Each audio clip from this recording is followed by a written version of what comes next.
নমস্কার বন্ধুরা, আশা করি সবাই ভালো আছেন। ল্যাডলোস কোণে সবাইকে স্বাগত জানাচ্ছি। আজকে আপনাদের সঙ্গে একটা অদ্ভুত চিকেনের রেসিপি শেয়ার করব, যেটা কিন্তু আমি প্রথম যখন বানিয়েছিলাম ভাবছিলাম যে কেমন হবে খেতে, কিন্তু বানানোর পরে দেখলাম এটা কিন্তু সত্যি একটি অসাধারণ একটা চিকেনের রেসিপি। এবং তারপর কিন্তু বেশ আমি অনেকবার বানিয়েছি, আবার রিসেন্ট বানালাম এবং সেটা আপনাদের সঙ্গে শেয়ার করার জন্য রেসিপিটা নিয়ে এসেছি। দেখে নিন যে কীভাবে বানাচ্ছি। খুব সহজ একটা প্রসেস এবং ভীষণ কম ইনগ্রেডিয়েন্টস এবং ভীষণ কম তেল মশলার একটা চিকেনের রেসিপি, যেটা কিন্তু এই গরমেও দারুণ লাগবে।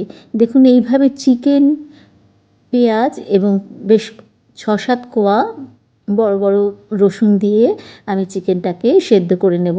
এর মধ্যে দিয়ে দিচ্ছি আন্দাজ মতন নুন। এখন খুব নুনের পরিমাণটা অল্পই দেবেন বন্ধুরা, কারণ এই মুহূর্তে কিন্তু কোনো মশলার গ্রেভি টেভির মাপ আপনি বুঝতে পারবেন না। সেই জন্য অল্প করেই চিকেনটার মধ্যে নুন দিয়ে এবং এবং দিয়েছি যখন চিকেনটা, আমি কড়াতে কিন্তু গরম জল নিয়েছি। জলটা গরম হওয়ার পরেই কিন্তু তার মধ্যে চিকেন এবং বাকি পেঁয়াজ এবং রসুনটা দিতে হবে। এবার ৫-৬ মিনিট মতন আমি সেদ্ধ করে নেওয়ার পরে এর থেকে দেখুন চিকেনগুলো আস্তে আস্তে সমস্ত উল্টে দিচ্ছি। এভাবে উল্টে দিতে হবে যাতে ভালো করে ওপর নিচ সমস্ত দিকে চিকেনটা খুব ভালো মতন সেদ্ধ হয়ে যায়, তার জন্য। এরপরে যেটা করতে হবে, সেদ্ধ হয়ে যাওয়া পেঁয়াজ এবং রসুনগুলো আমি একটা বাটিতে তুলে নেব।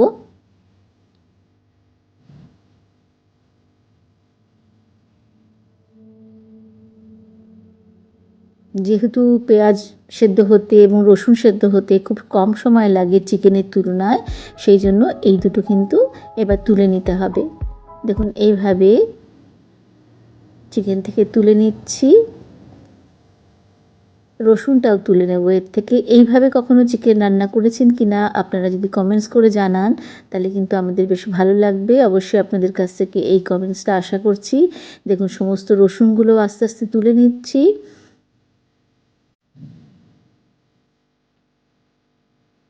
ভীষণই স্বাদের একটা চিকেনের রেসিপি এটা বন্ধুরা, মানে তেমন কোনো বেশি কোনো ইনগ্রেডিয়েন্টস লাগেই না এটাতে।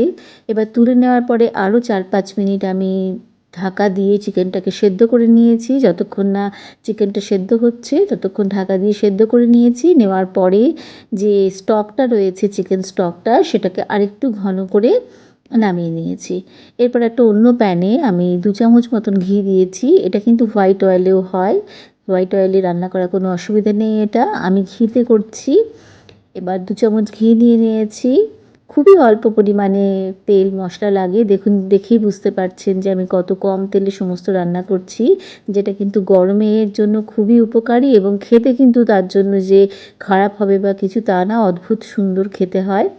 এরপর সেই ঘিতে আমি চিকেনগুলো দিয়ে খুব ভালো করে লাল লাল করে ভেজে নেব। এপিট ওপিট করে ঘুরিয়ে ঘুরিয়ে চিকেনটাকে ভেজে নিতে হবে। যতক্ষণ আমি চিকেনটাকে ভাজছি ততক্ষণে আমি কি করেছি, ওই পেঁয়াজ আর রসুনটাকে ঠান্ডা করে নিয়েছি। ঠান্ডা করে নিয়ে মিক্সিং জারে পেঁয়াজ রসুন সেদ্ধ করে রাখা পেঁয়াজ রসুন দিয়ে দেবো এবং তাতে 4টে কাঁচা লঙ্কা দিয়ে দিলাম। এটাতে কিন্তু কোনো শুকনো লঙ্কা ব্যবহার হবে না এবং কোনো হলুদও কিন্তু এই রান্নাটাতে ব্যবহার করব না আমরা। এবার সমস্ত মশলাটাকে খুব ভালো মিক্সিতে দিয়ে আমি পেস্ট করে নিচ্ছি। আর এদিকে দেখুন, ততক্ষণে কিন্তু চিকেনটাও বেশ ভালো মতন রান্না হয়ে গেছে, বেশ লাল লাল করে ভাজা হয়ে গেছে দুটো পিঠ। এইভাবে কিন্তু একটু ভালো করে ভাজতে হবে, নাহলে কিন্তু রান্নাটা দেখতেও ভালো লাগবে না এবং খেতে তো অবশ্যই ভালো লাগবে না। এরপর দেখুন কত অল্প রান্না, মানে তেলটা ব্যবহার করছি আমি। ওই ঘিয়ের মধ্যেই দিয়ে দিতে হবে পেস্ট করে রাখা সেদ্ধ পেঁয়াজ রসুন এবং লঙ্কার পেস্টটা। দিয়ে ভালো করে বেশ কিছুক্ষণ, মিনিট ২-৩ আমি এটাকে কষিয়ে নেব। আমি আরও একটু ঘি দিয়ে দিলাম। আপনার ইচ্ছা হলে কিন্তু এই পর্যায়ে বেশ পরিমাণ মতন তেলে অথবা ঘিতেও রান্না করতে পারেন, কোনো অসুবিধে নেই। কিন্তু আমি যে পরিমাণে দিয়ে করেছি তাতেই কিন্তু ঠিকঠাক মতনই হয়েছিল। এবং এর মধ্যে দিয়ে দিলাম আর একটু আন্দাজ করে নুন। দেখুন, এবার পেঁয়াজটা অনেকটাই ভাজা হয়ে গেছে এবং তেল একটু ছেড়ে ছেড়েও এসছে। এই রকম সময়ে আমি যে স্টকটা তৈরি করে রেখেছি চিকেনের, আলাদা করে সরিয়ে রেখেছিলাম, সেই স্টকটা এবার পেঁয়াজ ভাজার মধ্যে দিয়ে দিতে হবে, মশলাটার মধ্যে দিয়ে দিচ্ছি।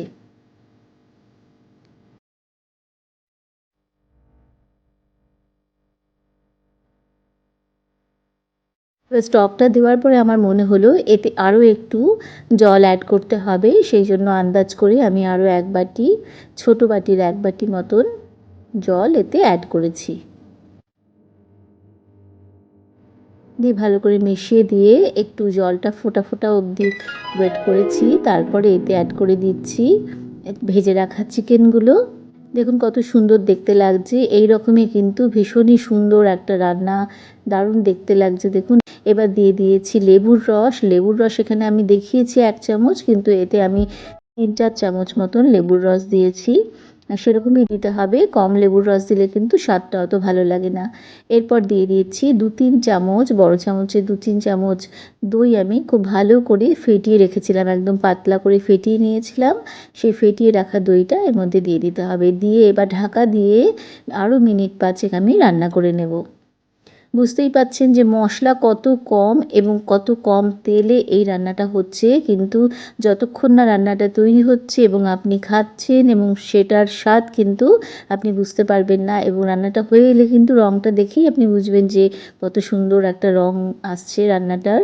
দেখুন রান্নাটা আমার প্রায় হয়ে গেছে, এটাতে কিন্তু আর কিছুই দেওয়ার নেই, রান্নাটা প্রায় কমপ্লিট একদমই। এরপর আপনাদেরকে সার্ভ করে দেখাবো ভীষণ সুন্দর স্বাদের একটা, গরমের জন্য উপযুক্ত একটা চিকেনের রেসিপি। আশা করি রেসিপিটা আপনাদের পছন্দ হয়েছে। পছন্দ হলে আপনাদের কাছ থেকে একটা লাইক, শেয়ার, কমেন্টস এবং সাবস্ক্রিপশন কিন্তু অবশ্যই আশা করছি বন্ধুরা, যারা নতুন দেখছেন। অনেক ধন্যবাদ সবাইকে।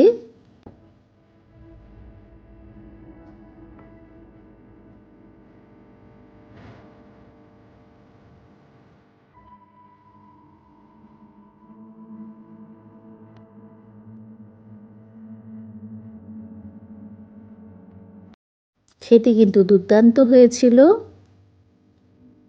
অবশ্যই একবার বানিয়ে দেখুন বন্ধুরা।